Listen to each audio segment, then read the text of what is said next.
Wasak ang iPhone 11 ni Madam. Pati likod basag na rin.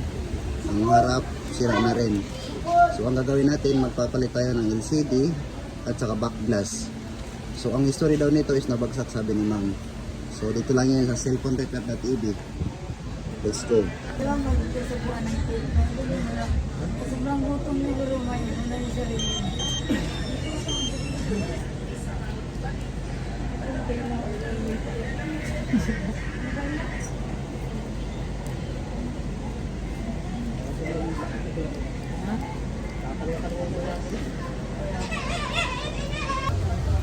Okay na po yung iPhone 11 na wasak kanina.